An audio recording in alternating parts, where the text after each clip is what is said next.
লোকটি তার হাতটি গভীর পাথরের মধ্যে ঢুকে দিল। তারপর সে 5টি আঙুল খুলে দিয়ে ভিতরের জিনিসটি বের করার চেষ্টা করলো, কিন্তু সরু গর্তের কারণে তার হাতটা নড়াচড়া করতে পারছিল না। তবে হাত যেন ভেতরে আটকে যায় না সেই দিকে তারও খেয়াল ছিল। লোকটা একটি চিন্তিত হয়ে পড়লো এবং ধীরে ধীরে তার শক্তি বাড়াতে লাগলো। তার যন্ত্রণা দেখে মনে হচ্ছিল না যে সে ভান করছে। যখন লোকটি তার হাতটা আরো জোরে টেনে বার করলো, এই সময় এক ফোঁটা জল বেরিয়ে এলো, কিন্তু লোকটি অবাক হয়ে দেখলো তার হাতের আংটিটাও চলে গিয়েছে। সে সামান্য ঘাবড়ে গেল। তারা ভাবলো এর মধ্যে কি আরো কিছু আছে। আরো অদ্ভুত বিষয় হলো বেড়ে আসা ঝর্ণার জল হঠাৎ বন্ধ হয়ে গেল। লোকটি ভাবলো গুহার ভিতরে নিশ্চয়ই কিছু আছে। প্রত্যেক জানতে সে প্রথমে বাঁশের বালতিতে বারুদ ঢাললো, তারপর তাতে একটি কামান ঢুকিয়ে শক্ত করে সিল করে দিল। এরপর সেই বোমাটি ফাটলের মধ্যে রাখলো, এরপর সেটিকে আগুন লাগিয়ে দিল। তখন তারা দুজন পিছনে হাঁটতে শুরু করলো। তখন সে হঠাৎ একটা খুব গুরুত্বপূর্ণ জিনিস ভুলে গিয়েছিল। তখন ঘুরে দেখলো বারুদের বালতিটা ওখানেই আছে। তবে ফিরে যাওয়ার আর কোনো সময় ছিল না। এরপর তারা এখানে নুকে থাকার একটা জায়গা খুঁজে নিল। এখানে শত শত কিলোগ্রামের বিস্ফোরকের বিস্ফোরণ কোনো রসিকতা নয়। তারপর ওখানে কানে তালা লাগানোর মতো বিশাল শব্দ শোনা গেল। তখন হঠাৎ সেই গর্ত থেকে বিশাল জলের স্রোত বেরিয়ে এলো। তারপর তারা দুজন দেখলো একটি অদ্ভুত বাক্স ভেসে বেরিয়ে আসছে এবং তার উপরে একটি মাথার খুলি রাখা আছে।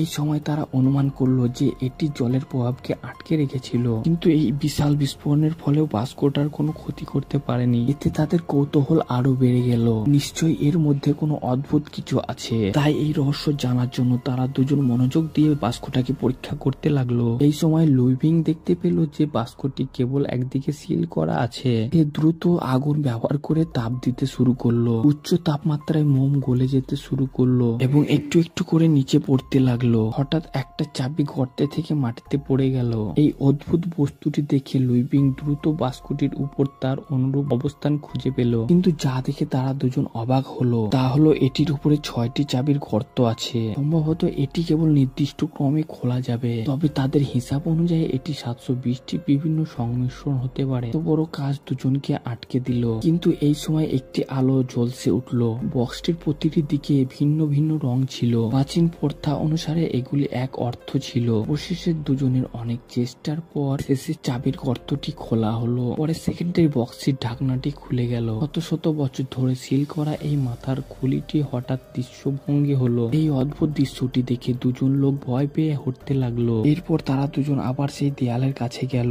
দেওয়ালে থাকা মরালগুলি দেখে তার বক্সের ভিতরে লোকটি সম্পর্কে অনুমান করলো। প্রবল কৌতূহলে দুজন লোক অজান্তে গুহার আরো গভীরে নিয়ে গেল। তারা বাকি দেহ খুঁজে বের করতে চায়, তাহলে সেই বলির আত্মা শান্তি হবে। কিন্তু যত তারা গভীরে যেতে লাগলো পরিস্থিতি তত ভয়ানক হতে লাগলো। এই সময় লুইভিং একটি ফাঁদে কৌশলে পা দিয়ে ফেলেছিল। সে খেয়াল করেনি যে তার পিছনের পাথরের দরজাটি ধীরে ধীরে বন্ধ হয়ে আসছে। প্রতিক্রিয়া দেখানোর জন্য আর বেশি সময় ছিল না। সে সময় মতো ফাঁক দিয়ে বের হতে পারলো, কিন্তু লুইভিং তখন ভিতরে আটকে পড়েছিল।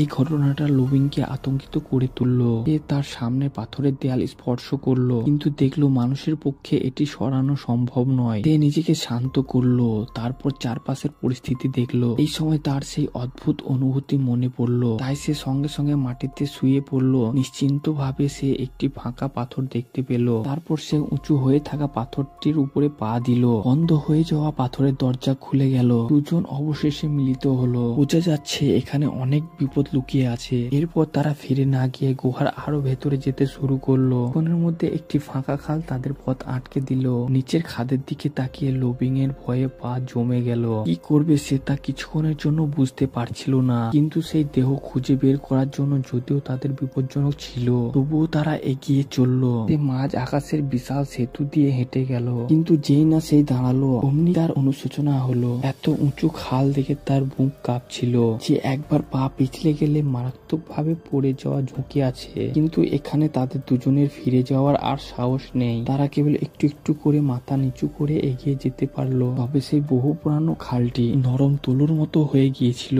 ভাঙা হট প্রায় লোকটিকে ফেলে দিচ্ছিল। সে সব শক্তি দিয়ে নিজেকে ধরে রাখলো। একটি ছোট দুর্ঘটনার ফলে লুইভিং তার সামনের বিপদগুলির বিষয়ে সতর্ক হতে থাকলো। কিন্তু এই মুহূর্তে সিমেন্টের ব্লকের পিছনে হঠাৎ একটি ফাটল দেখা দিল। তাদের বেশি সময় ছিল না। তারা দ্রুত এগোতে শুরু করলো। অবশেষে তারা কোনো বিপদ ছাড়াই ব্রিজটি পার করে ফেললো। তবে ভয়ানক ব্যাপার হলো এই সেতুটি তাদের দুজনের ফিরে যাওয়ার সময় ভার বহন করার জন্য যথেষ্ট নয়। কিন্তু এখন তারা এত কিছু নির্ণয় করতে পারছে না, কারণ গুহার অন্যদিকে তাদের জীবনের চেয়ে গুরুত্বপূর্ণ কিছু ছিল। দীর্ঘ যাত্রার পর তারা অবশেষে তাদের চূড়ান্ত গন্তব্যে পৌঁছালো। তবে তাদের তাদের সামনে ছিল একটি আদিম বন, চারপাশে ধোঁয়া ছানা। একটি ছুরি বের করে নিজেকে রক্ষা করতে বাধ্য করলো। কিছুক্ষণ পর তারা দুজন কাছাকাছি একটি বিশাল আলোর বাল্ব দেখতে পেল এবং এটির ভেতরে ঠিক সেটাই ছিল যারা তারা দীর্ঘদিন ধরে খুঁজছিল। লুবিং আর অপেক্ষা করতে পারলো না, পাথরের সমাধির ঢাকনাটা খুলে ফেললো। মাথা ছাড়া একটা কঙ্কাল চোখের পলকে যেন জীবন্ত হয়ে উঠলো। দ্বিধা করার সময় ছিল না। পাশে থাকা ফ্লাইট তাড়াতাড়ি সব ওইগুলোকে ব্যাগে ভরতে লাগলো, কিন্তু তারা জানতো না যে পিছনে একজোড়া চোখ তাদের দুজনকে লক্ষ্য করছে। লুবিং যখন সেখান থেকে বেরোতে যাচ্ছিল, হঠাৎ একটা বুনো কুকুর এসে তাদের পথ আটকালো। দুজনে একবারে স্তম্ভ হয়ে দাঁড়িয়ে গেল। তারা ভেবেছিল একটাই ছিল, দুজন লড়াই করে পারা যাবে, কিন্তু পিছনে ঘুরে তাকাতে দেখলো আরো কয়েকটা আছে। তারা বুঝতে পারলো এই বুনো কুকুরগুলো আসলে দল বেঁধে আছে। পরিস্থিতি যখন একটু ভালো ছিল তখন খলনায়ক উল্টে গেল। এখন একমাত্র উপায় হলো দৌড়ানো। দুজনে কোনো কথা না বলে পথের দিকে ছুটতে শুরু করলো। এইবার তিনটে বুনো কুকুর তীব্র গতিতে তাদের পিছু নিল। গোয়ার ঢোকায় এতে তাদের সামান্য একটু সময় মিলল। তাড়াতাড়ি সে ভেঙে পড়তে বসা সেতুর কাছে এসে পৌঁছালো। এই পরিস্থিতিতে লুবিং জীবনের দিকে ঝুঁকি নিয়ে সিদ্ধান্ত নিল। আবার দু হাত ছড়িয়ে দিয়ে নির্ভয়ে সামনের দিকে এগিয়ে চললো। এখানে একটু এদিক ওদিক হলে খাদে পড়ে হাড়গোড় ভাঙা নিশ্চিত। মরিয়া হয়ে তারা যেতে লাগলো। এই সময় সেতু ফাটল ক্রমশে বাড়লো। তো ভাগ্যক্রমে পুরোপুরি ভেঙে যাওয়ার আগে তারা দুজন ওই পাশে পৌঁছে গেল। দেখা গেল সেই দুটো বুনো কুকুর সেতু পেরিয়ে এসে পড়েছে। তারা ঘুরে পালিয়ে গেল, সব সরিয়ে দিল। যদিও মুখটা কিছুক্ষণের জন্য বন্ধ ছিল, তবুও যে ফাঁকটা রয়ে গেছিল তাতে একটা কুকুর ফাঁকটা খুঁজে পেল। কিছুক্ষণ পর তারা একটি সমুদ্র তীরে এসে হাজির হলো। সাইড আর দেরি করলো না, সেই কঙ্কাল ভর্তি বস্তাটা তুলে সমুদ্রে ছুড়ে দিল।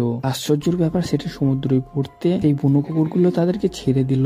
এই সময় লুবিং যেন কিছু একটা আঁচ করতে পেরেছিল। হয়তো এই কুকুরগুলোর কাজ ছিল সেই পাথরের কঙ্কালটি রক্ষা করা। যখন এই শরীরের আত্মা শান্তি পেল তখন ওদের দায়িত্ব শেষ হয়ে গেল। জনমানবহীন দ্বীপে আটকে থাকা তারা দুজন বন্য শুকুর কাঁধে নিয়ে বাড়ি ফেরার জন্য তৈরি হলো। হঠাৎ একজনের চোখে পড়লো। তারা দুজন তাড়াহুড়ো করে দেখতে গেল। এটা অনেকদিন পুরনো একটা মৃত্যু। তারপর একটু আগে গিয়ে দেখলো মাটিতে একটা কি পড়ে আছে। এটা পরিষ্কার করার পর দেখলো সেটা একটা পাথরের অস্ত্র। আর চারপাশে কার্যকলমে চিত্র দেখে মনে হচ্ছে বনের লোকেরা এই মানব জীবনহীন দ্বীপে প্রায় আসে। দুজনের সঙ্গে সঙ্গে ঘাম ছুটে গেল। এই বনের লোকেদেরকে আগে থেকে ঠেকাতে হলে ওদের শিবির আগে খুঁজে বের করতে হবে। কোন পর সেই বন মানুষদের রেখে যাওয়ার কিছু বেদি খুঁজে পেল। মাটিতে পড়া ছায় দিকে লুবিং বুঝতে পারলো হয়তো কিছুক্ষণ আগেই তারা এখানে এসেছিল। এটা জেনে ফ্লাইট ততক্ষণ আগে সেই চিত্রগুলি রেখে এসেছিল। সেইগুলো রেখে এসেছিল এবং লুবিং কে বলল আপাতত বাইরে যাওয়া বন্ধ, বনের লোকেরা আমাদেরকে যেন লক্ষ্য না করে। কিন্তু লুবিং তো জেদি লোক, সে ঘরে বসে থাকতে রাজি নয়। সে বলল আমার কাছে বন্দুক আছে, ওই লোকেরা আমার কাছে কিছুই না। ফ্লাইট বলে ওরা খুব হিংস্র,